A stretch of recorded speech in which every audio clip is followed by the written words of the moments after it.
Well, thank you, Jonathan, and thank you for being a storytelling enthusiast. And thanks to all of you for being here and for being storytelling enthusiasts. And of course, many of you already know that you are storytellers. And if you haven't found that out about yourself yet, you will.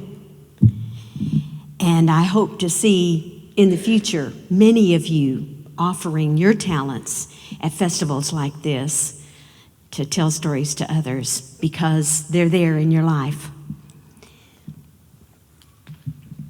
When I was a kid growing up in Waco, Texas, we didn't have a television set. Now, my mama said that we didn't need a television because we already had plenty of entertainment around our house. We had a front porch where we could sit, tell stories to one another, tell stories to all the neighbors as they walked up and down the sidewalk. We had a kitchen table where we could eat our meals and talk about our day. We had the Waco News Tribune that showed up at our front door every single day, and it was full of stories. Every weekend, we got the Saturday Evening Post. And in the front room of our house, we had that big console Magnavox radio. I had my mama's button box. Now, my mama was a seamstress. She worked 8, sometimes 10 hours a day in a sewing factory. She made uniforms, military uniforms during the war, and then later she made sports teams' uniforms. But at night, she sewed at home, and that was when she sewed beautiful things, the things that she loved to make. Every day about 5:30, my mama would get home from work, if it wasn't a 12-hour day, that is. She'd walk in and she'd take off her coat and she'd put down her purse. She'd tie on her apron and she'd be in that kitchen getting hot supper on the table by the time my daddy got home from work. Well, he would get in a little after 6. Supper would be ready. We'd sit down at the table, we'd eat and talk, share the things that had happened to us that day. And then a little bit before 7, Mama and I'd be finishing up the dishes in the kitchen. I'd get shed of that dish towel as fast as I could. And Daddy, he'd be climbing out of the bathtub because he liked to get his bath early in the evening. And he'd put on a clean pair of khakis and his, what he called, Italian t-shirt. And then he'd douse himself all over with Old Spice cologne. And he would head for the rocking chair in front of the Magnavox radio. That's where I met him. I'd jump up into my daddy's lap, and the two of us would sit there, listening to all our favorite shows that came on over that Magnavox. Amos and Andy, Fibber McGee and Molly, Baby Snooks, the Great Gildersleeve, the Green Hornet, and the Lone Ranger. Hi-yo, Silver, Daddy and I'd yell out together. Mama didn't listen to the radio with me and Daddy because she had sewing to do. She kept her old Singer sewing machine in my bedroom, not in hers and Daddy's bedroom, because she would sew late into the night, sometimes even past midnight till 1 or 2 in the morning. And she was worried that the clackety-clackety-clack of that old treadle Singer sewing machine would keep my daddy awake. I told her I didn't think I heard a wild buffalo running across my daddy's face would keep him awake, because within an hour of sitting in front of that Magnavox, Daddy was sound asleep and snoring. I'd have to wake him up, tell him it was time to go to bed. Well, I'd kind of guide him in there to the bed, and he would just fall over sound asleep because he worked hard. He was tired by 8 o'clock at night.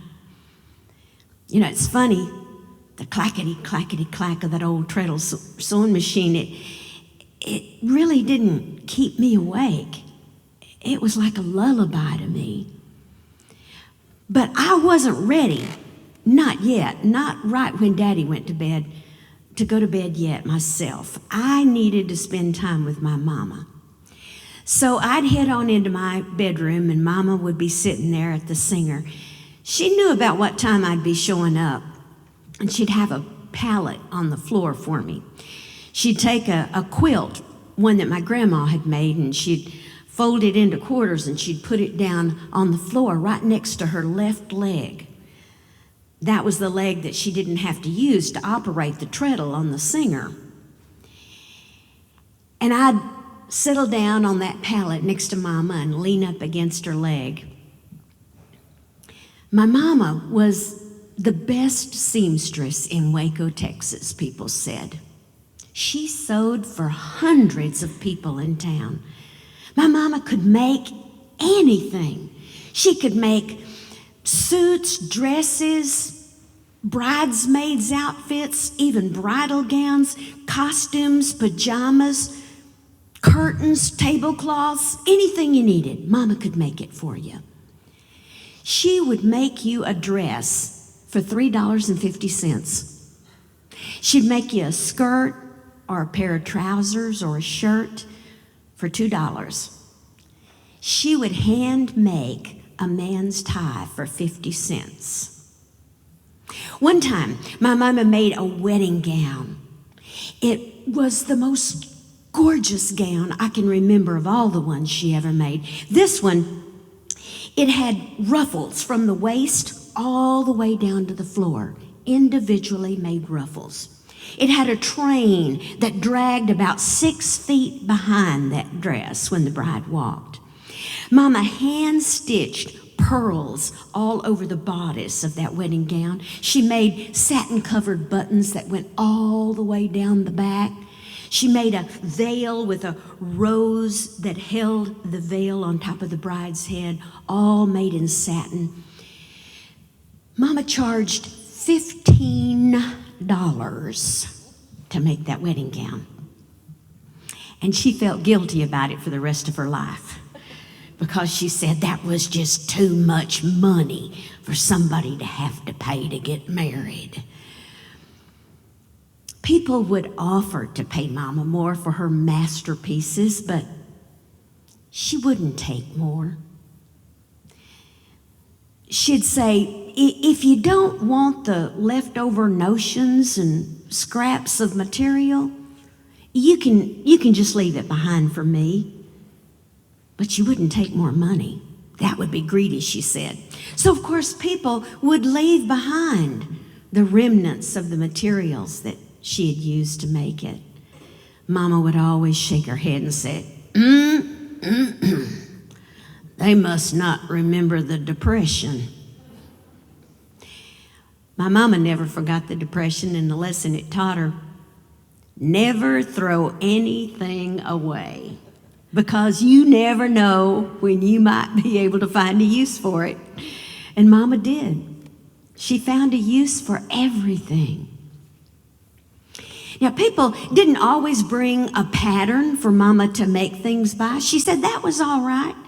She said if they could just kind of bring her a picture out of an old catalog or out of the newspaper or a magazine. She always had leftover newspapers lying around the house, and she'd take that newspaper and she'd fold it the long way. She'd hold it up and she'd kind of measure and sketch, and she'd cut and she'd make a pattern for you. And you know, she would have that outfit sewed up and ready for you to try on faster than you could order it from the Sears and Roebuck catalog.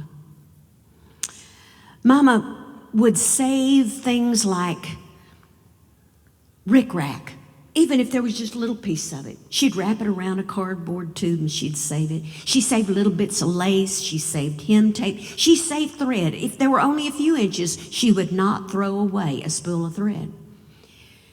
She saved fabric scraps. Oh, fabric scraps like you wouldn't believe. Every time she made an outfit, no matter how big the scrap left over, she would fold it up nice and neat, and she'd put it in a cardboard box. And then she'd get that box full, and she'd store that box somewhere. If you came in our house, you could look under any bed in the house, you could look in the closet, you could look in the kitchen cabinets. There were fabric scraps stuffed in every nook and cranny of our house. My daddy swore that someday he was going to open up the refrigerator and it'd be full of nothing but fabric scraps. Well, my mama loved to save, best of all, of course, buttons. She never threw a button away. It didn't matter if it was broken, if it was old-fashioned and nobody would really want to ever use it again. Mama saved it. She loved buttons. She kept them in a box that was round. I remember it well, because when I'd come and sit on that pallet next to Mama, she would reach over into a little chest next to the Singer sewing machine, open the top drawer, and she'd take out that box, that button box, and she'd put it on the pallet next to me. I loved the way it looked. It was about that big around, and there was a picture on the top. It was a picture of a cowboy, kind of resembled Roy Rogers, and he had a lasso, and he was roping this great big gold lone star. And behind him, there were some Christmas trees. If you turn that box over, on the bottom, it was a shiny brass bottom, and there was some raised lettering that said, Collins Street Bakery, Corsicana, Texas. Mama would put that button box down there next to me on my pallet, and she would say, go on, baby, open it up. You remember how? And I did remember how, because my mama had taught me the proper way to do it. What you did was you held that box in your hands, and then you'd take your thumbs and you'd press down on one side, and that lid would go and it'd pop open. And when it did, this wonderful smell would come wafting up out of that box, and I'd go, ooh, Mama, how come these buttons smell so good? And my mama would say, well, baby, there wasn't always buttons in that box. No, there used to be fruitcake in that box. And I'd say, fruitcake? Well, Mama, did you eat all the fruitcake? She said, oh, Lord, no, baby, nobody ever actually eats fruitcake. I said, well, where did you get the fruitcake, Mama? Well, she said, it was a surprise. You see, down at the factory where I work, well, I'm a speed demon on a sewing machine. Anybody will tell you that. I can out-sew anybody in that factory. Well, a few Christmases ago, my boss had this big order that came in. We had to get it out because there was going to be some sports tournaments. We had to get those uniforms out on time. And so the boss came in, and he looked around the factory, and he picked out 10 of us that he knew were good on those machines.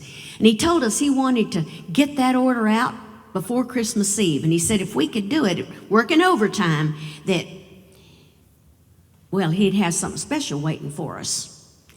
Well, I figured we was going to make time and a half working overtime. I figured, we might even get a big old Christmas bonus. Well, we got that order out on time. We was proud of ourselves. And the boss surprised us with fruitcakes. I said, well, if you didn't eat it, Mama, what did you do with the fruitcake? She said, oh, I give it to you, Daddy. He used it for fish bait. Catfish don't have no more sense than to eat fruitcake. After I opened up that button box, I'd dump all those buttons out on that pallet, and I'd sort through them. I loved those buttons. They were all different. Every single one of them, it seemed to me, was different. I learned to count with those buttons. My mama said by the time I was 5 years old, I could count to 1,000 using those buttons. I learned to count by 2s, by 3s, by 5s, by 10s. I learned to add and subtract with those buttons. I learned to multiply and divide with those buttons. And years later, when I got to junior high and I could not for the life of me figure out how algebra worked, my mama taught me how to understand algebraic equations using the buttons in her button box. But I think even more important than the mathematical value of those buttons was the story value, because my mama She had a story to go with every single button in that box. It didn't matter which one I pulled out. She could tell me about it. I'd pull out a little tiny mother of pearl button. It had, we called them 4 eyes. 4 holes in the button. I'd hold it up and I'd say, Mama, where did this button come from? And she'd say, oh, Lord, love a duck. That button, oh, it come off of that little dress I made for your first birthday. I had this scrap, a yellow dotted Swiss. This lady had asked me to make curtains for her kitchen. Well, there was a good yard left over and she gave it to me. So I made you this pretty little dress. Oh, it was the sweetest thing. And I had lace. I put lace around the collar. It was this little Peter Pan collar. And I put lace on the sleeves and lace around the bottom. Now, the lace didn't all match. It was different laces in every place, but nobody but me knew that. And then I put those little mother of pearl buttons right down the front, and I set you up there at the kitchen table wearing that. You was as cute as a button yourself wearing that thing, sitting up there with your curly hair, and your grandpa McBride was sitting there next to you, and we'd made this great big old chocolate cake for your birthday, and we had a pink candle on it, and well, of course, you'd never had a birthday before. You didn't know what to do, so we sang to happy birthday to you, happy birthday to you, and then we tried to get you to blow the candle out. You didn't know what to do, of course, and so we showed you. We kept going like that. Finally, you got your lips puckered up and looked like you was going to suck that candle right up into your throat. Well, your grandpa got tired of it, and so he just leaned over and went and blew out your candle. Well, that irritated you somewhat. And so you reached out and you scooped up a big old handful of chocolate frosting and you just slapped it right on top of your grandpa's bald head. Well, I thought he was going to fall out of his chair laughing. He reached over, scooped up a handful of chocolate frosting, and he smeared it all over your head. You two were like a couple of tar babies sitting up there with chocolate running down your faces. Oh, baby. I wish I had a picture of that day, but we didn't have a camera, baby.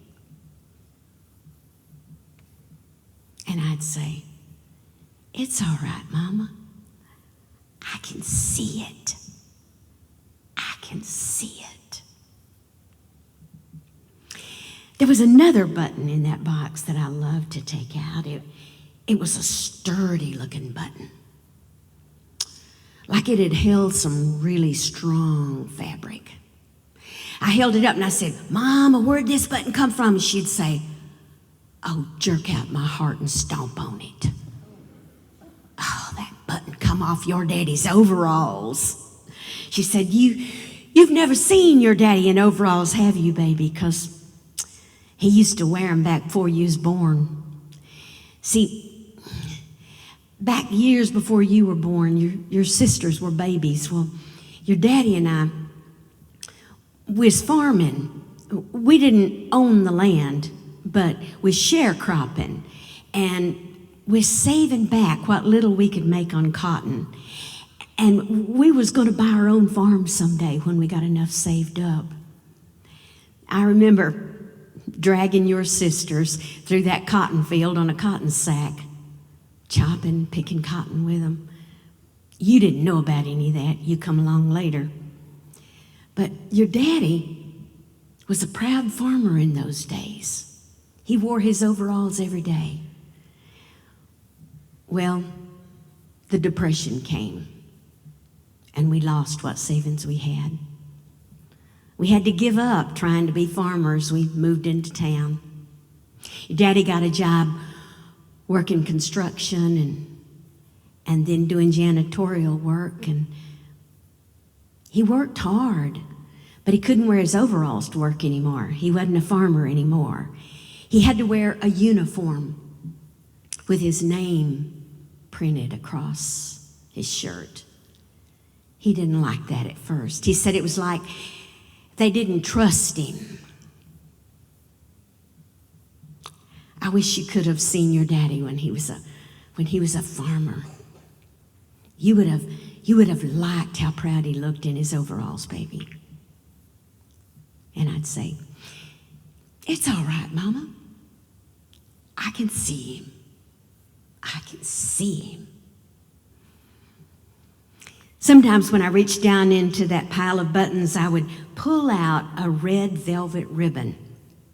And attached to that would be 4 sparkly buttons. I would hold them up and I'd say, "Oh, Mama, where'd these diamond buttons come from?" She'd say, "Oh, baby, those aren't diamonds." Blessed be the tie that binds. They're just cheap old rhinestones. But they were once on the prettiest dress that I ever owned in my whole life. It was the first dress I ever owned that wasn't made out of a flour sack. You see, I was living at home. I was 21 years old. I was still working on my daddy's farm back then. Now, my 2 younger sisters had already gotten married. They married real young, run off from home. My 2 older brothers were already married. There was just me and my 1 younger brother left at home. And, well, I worked hard on that farm. My daddy did not want me to get married and leave that farm because I was the best farmhand he had. I could pick cotton better than any of them, even better than my brother. My daddy knew I was a good farmhand. He didn't want me meeting any young men. But I wanted to get married. I wanted a husband. I wanted a family of my own. Well, I found out that my younger brother every Saturday night was going into town to a dance. I knew if I got to go to that dance with him, I'd meet some fellas there. So I started begging my daddy to let me go to that dance. My daddy said, "No, ma'am. No, dancing is a sin." And I said, "Well, I don't know how it can be a sin, Daddy, because they have that dance at the Episcopalian church." And my daddy said, "An Episcopalian wouldn't know a sin if they hit him upside the head with a 2x4. No, ma'am." And he turned around and stomped out of the house. Well, my mom, she took pity on me. She said it was all right with her if I wanted to go to that dance. She said if my brother could sneak me out of the house, I could go. But she said I was going to need a pretty dress to wear because she's sure all the other girls who come to that dance wore pretty dresses. And so she got out the Sears and Roebuck catalog and she let me pick out what I wanted because she'd been making some extra money with her milk and her butter and her eggs. I picked out the most beautiful dress. It was made out of red velvet. It had this red satin sash that went around and tied in a bow in the back, and it had 4 sparkly buttons down the front, them rhinestone buttons. Ooh, I could hardly wait until that box come from Sears and Roebuck. When I opened it up, I had tears in my eyes. That dress was so beautiful. Well, I put it on. Oh, I'd never felt pretty before in my life. Well, that Saturday night come, I put on that dress and my brother sneaked me out to the wagon. He hitched up the horse. He put a big old tarp over me so that my daddy wouldn't see me. We rode into town and I walked into that church house and oh, the music was beautiful. And I was standing there hoping somebody had asked me to dance, and that was when I laid eyes on him. George Coy McBride. Oh, he was a fine-looking man. He was standing there with that curly, wavy, caramel-colored hair, bluest eyes I'd ever seen in my life, and oh, the dimples on that man. Oh, they melted my butter. He come over to me, and he asked me to dance. And I don't know how to explain it, baby. I reckon it was just love at first sight, but I knew that night I was going to marry George Coy McBride. You know what he said to me that night? He looked at me in that dress when we parted company that night. Now, my daddy, if he'd seen me in that red dress, he would have said I looked like a hussy. But George Coy McBride looked at me and said that I looked like an angel on fire. How can you not love a man who says sweet things like that to you? Well, next Saturday night come, and I went to that dance again wearing that dress, and me and George Coy, we danced the whole evening together. And then, by the third Saturday night, George Coy McBride asked me if I'd marry him.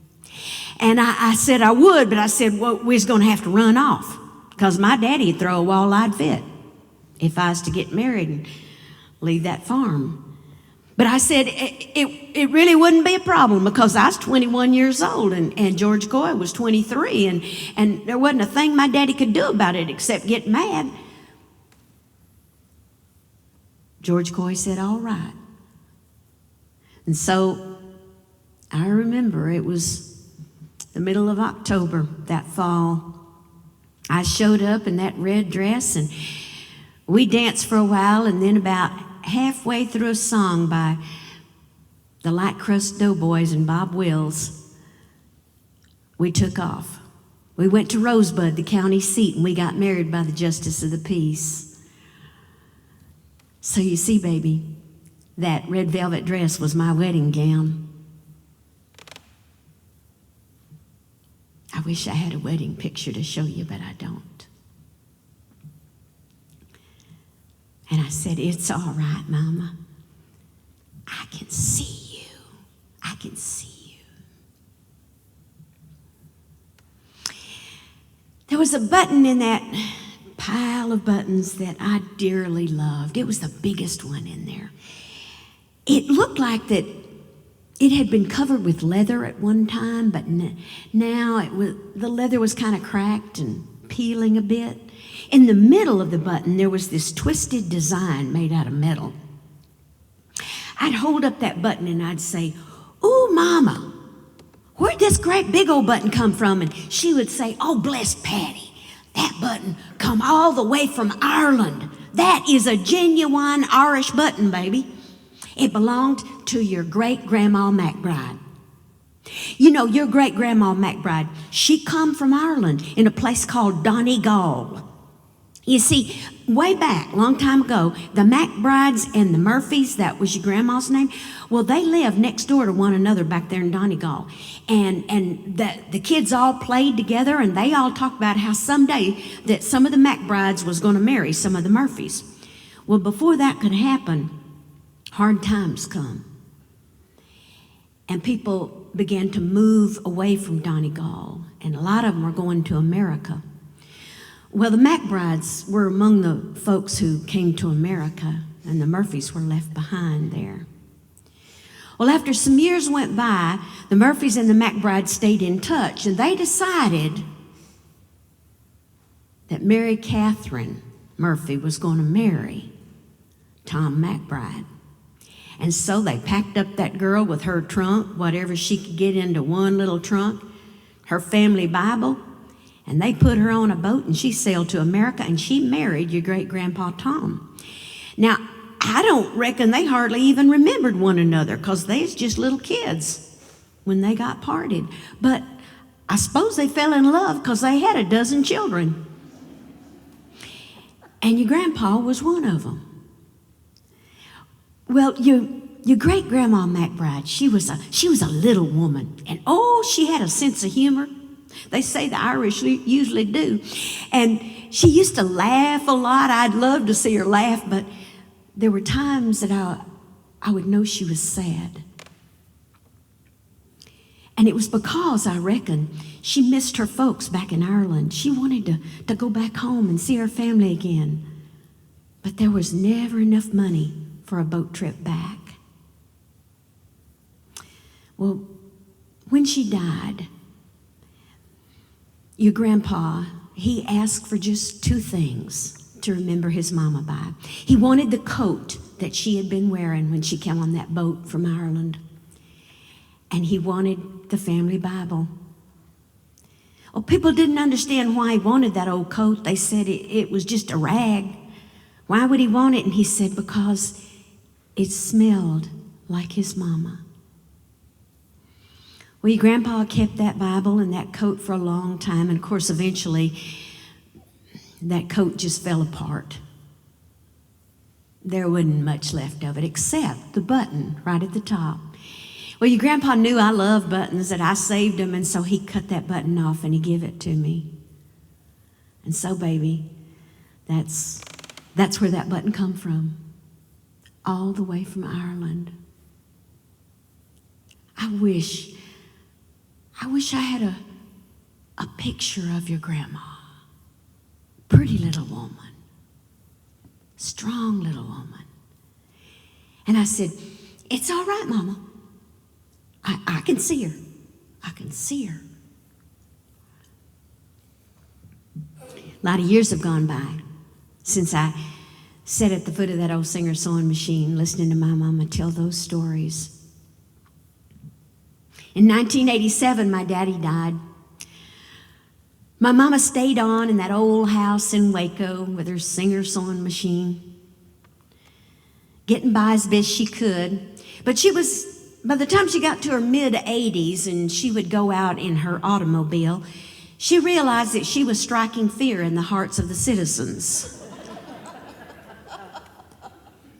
And so Mama decided it was time to give up her car, give up her house. So she called me on the phone. She said, baby, you need to come down here. We're going to sell this car. We're going to sell this house.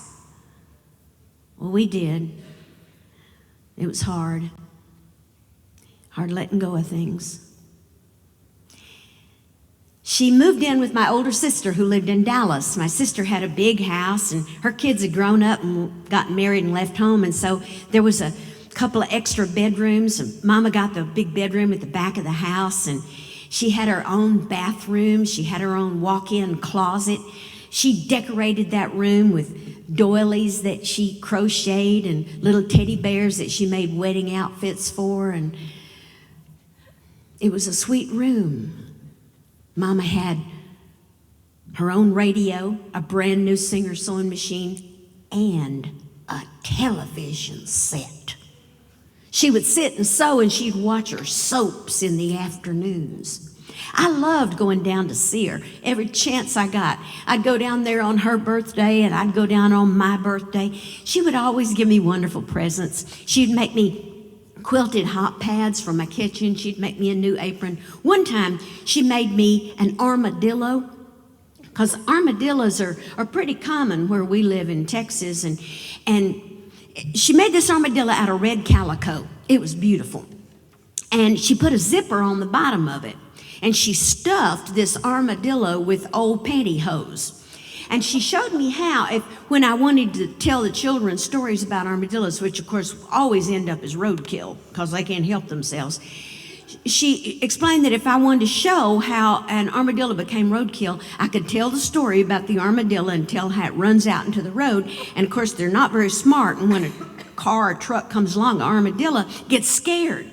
And, the truck tries to dodge the thing, but they can't.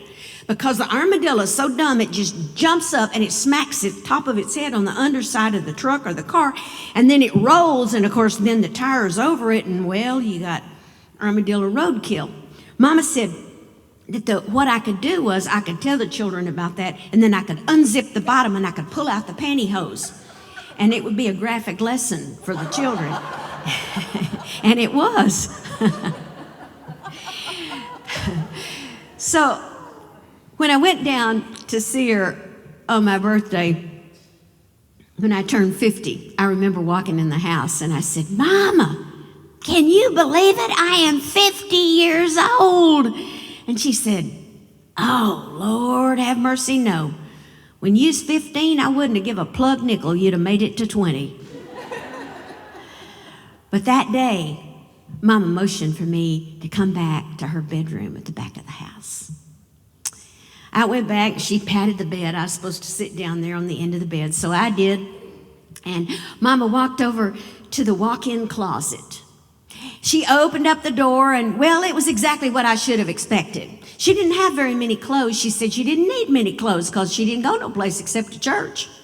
And she could just alternate 2 dresses. But she had my brother-in-law build shelves in that closet. Shelves from the floor all the way to the ceiling. And that walk-in closet was filled with fabric scraps. She could not part with them when we sold the house. My mama's motto was, she who dies with the most fabric wins. Mama dug around behind some of those fabric scraps and she pulled out the button box. She put it on the bed between us. There was old Roy the look-alike, still trying to rope that big old gold Lone Star. He hadn't managed to catch it yet. Trigger was missing. He always had been. Roy was a little rusty with age, but weren't we all? I turned it over, and sure enough, the bottom was rusted now, but it was still there, Collins Street Bakery, Corsicana, Texas. I flipped it back over, and Mama said, "Happy birthday, baby." I couldn't breathe for a full minute.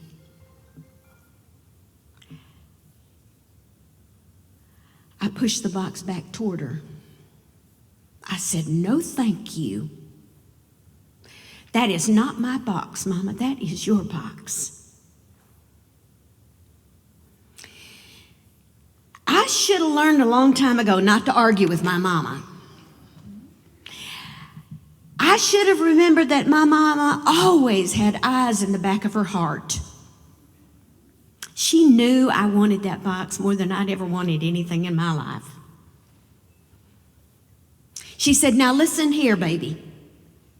You know more about what's in that box than anybody in the world except for me, and I'm not going to be around forever. So I want you to take that box on home with you. Don't argue with me." She said, "Go on, open it up. Do you remember how?" "Yes, ma'am, I remember." And I pushed down on the lid and poof. I said, "Ooh, Mama, how come these buttons smell so good?" She said, "Can you still smell them?" I said, "Oh, yes, ma'am, of course I can." She said, "Oh, I'm glad. To tell you the truth, I can't smell them so good myself anymore. Your sisters never could smell them. So, of course, I know I'm doing the right thing, sitting in this box with you. Take good care of it." So the next day,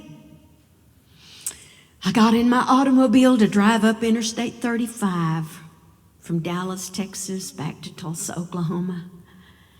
I had that button box in the front seat of my car. I drove along. I kept glancing over at that box and saying to myself, "They're just buttons. Just cheap old buttons. They're not worth much. They used to hold clothes together. Now, they're holding my family's stories together." Well, when I came to a truck stop, I just couldn't wait anymore. I pulled over and I got that box in my lap and I popped it open and I dumped all those buttons out into that front seat and I began counting them. Yeah, they were all there.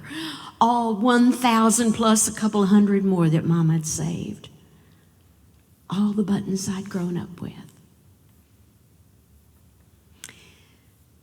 When I got home with that button box, I put the box on a coffee table in my living room, but there was one button that I knew belonged somewhere else.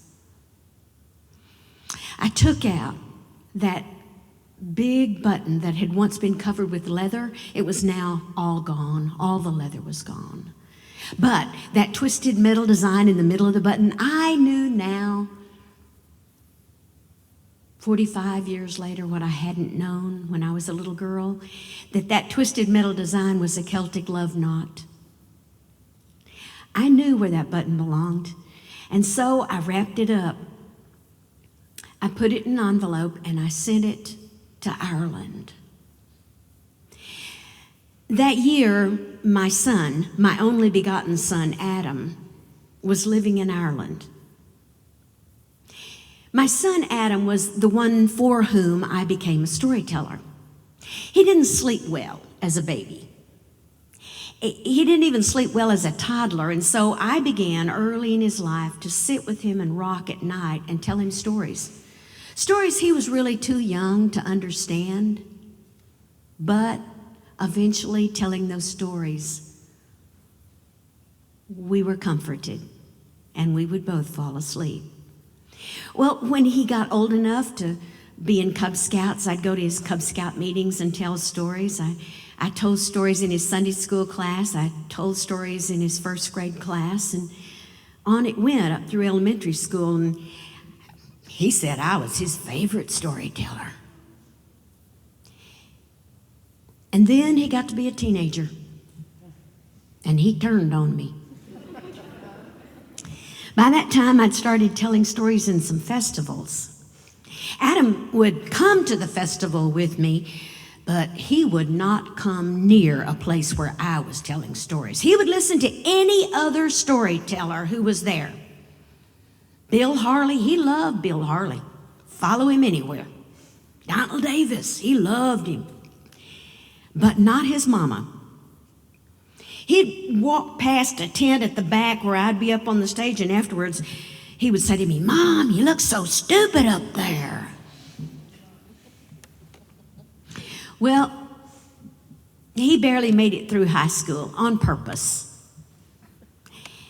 He managed finally to graduate with a 1.2 grade point average, and he was proud of it.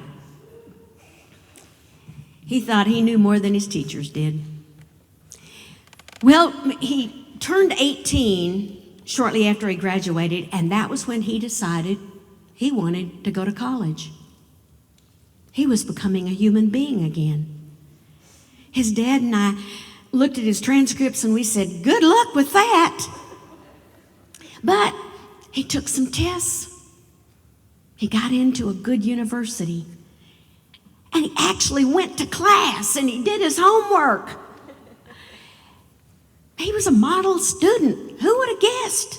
His high school teacher sure wouldn't have. Well, his junior year, he was given a full academic scholarship with an offer to study at any university anywhere in the world.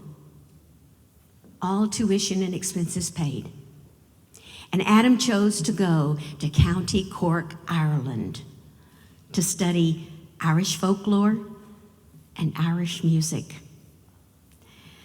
And so that's where he was that fall, 1999. And so I sent him his great-great-grandma's button. And I put a note in with that button, and it said, "Dear Adam, carry this button with you all this year that you're in Ireland.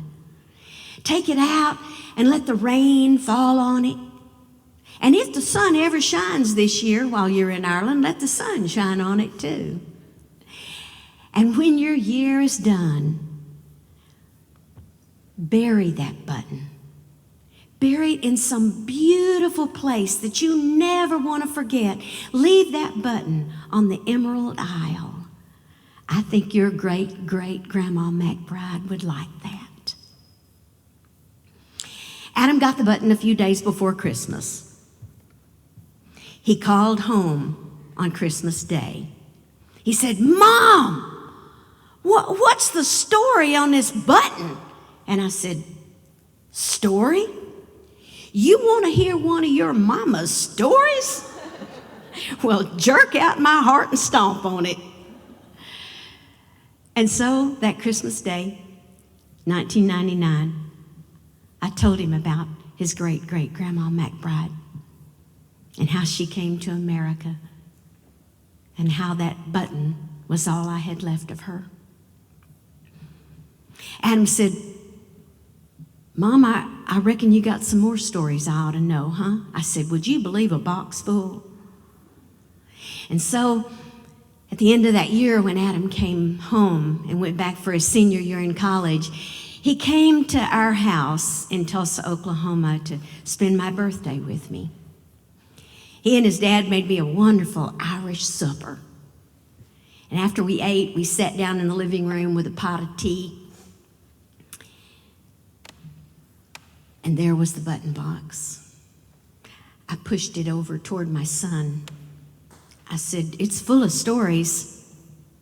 Go on, open it up." "No, wait, let me show you how." And I showed him how to hold it the right way and push down on one side. And when he did, it went poof. And Adam said, "What's that smell, Mom?" I said, "Do you really smell it?" He said, "Yeah, smells like fish bait."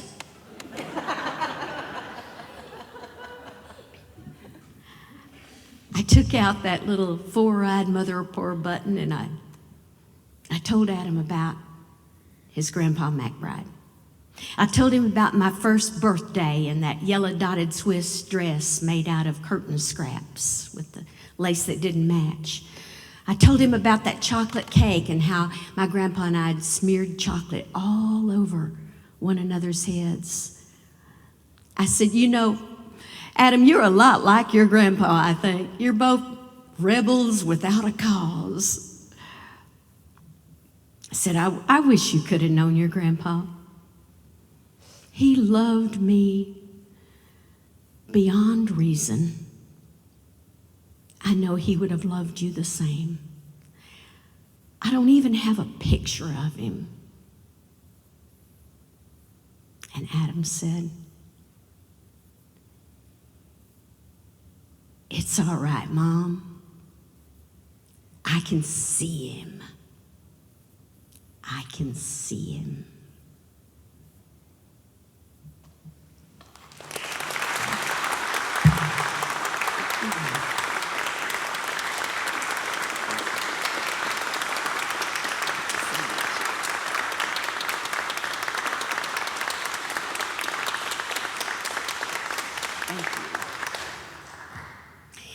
You know, you all have stories like that, stories of those who've gone on before us. And it's only by telling those stories that those people will stay alive for the generations to come. So don't fail to tell those stories.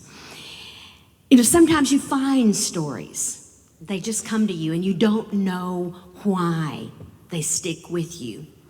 And I found a little story of that sort recently. It wouldn't let go of me, and I didn't know why at first. And then I figured out, after weeks of loving the story, that it was because it was a parallel in many ways to things happening in my own life. So here's the little story that I found. Little thing.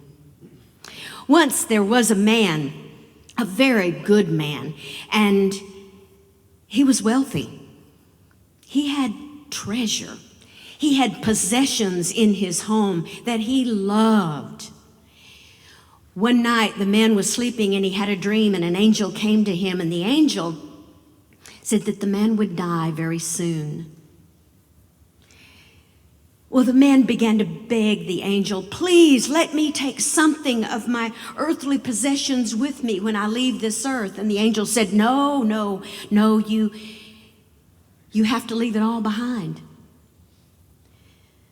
Well, the dream was over, and the next day the man was so distraught. He looked around at all that he had, at all of his treasures, and he couldn't bear the thought of leaving it.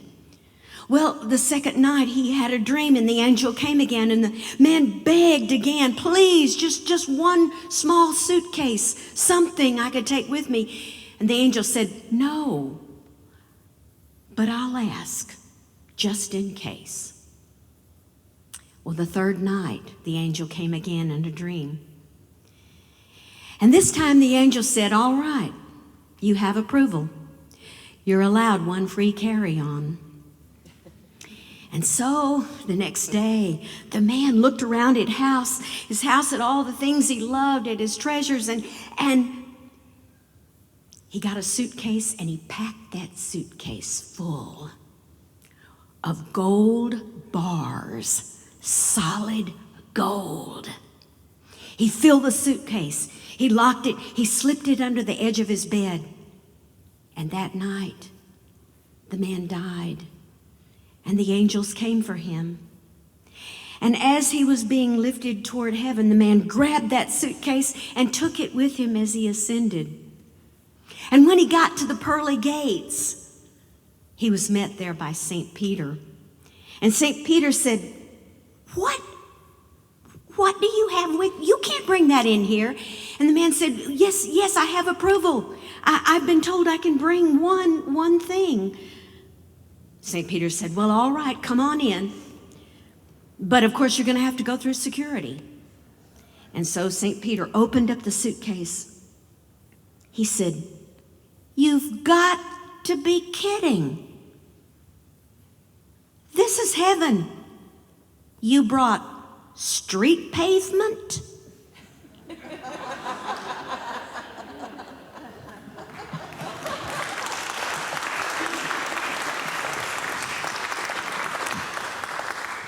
We all are attached, aren't we, to certain things. And so many of them we find times in our lives when we can't hang on to those things we love so much. A time will come when you may have to move and give up a lot of what you have. But the gold that you have that you can take with you are the stories that you know. Take them with you wherever you go and pass them on. Thanks for being here this weekend. We couldn't do this without you, and we want you to carry on the tradition. Have a wonderful day.